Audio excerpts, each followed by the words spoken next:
How to remove YouTube Shorts permanently. Hello guys, this is Atticus and welcome back to another tutorial video.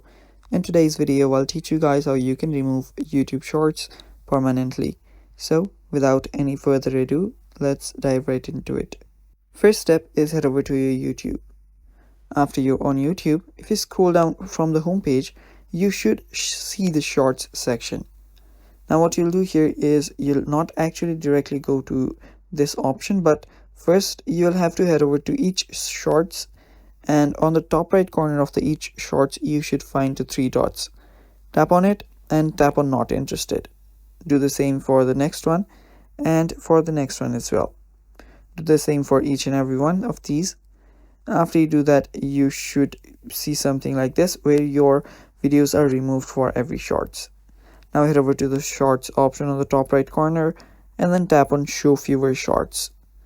Doing that, if you reload your page on your YouTube, you should notice that all of your shorts are now gone.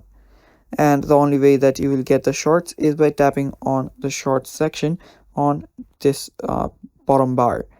And yeah, that is basically how you remove your YouTube shorts permanently, guys. Thanks for watching. That is all for today's video.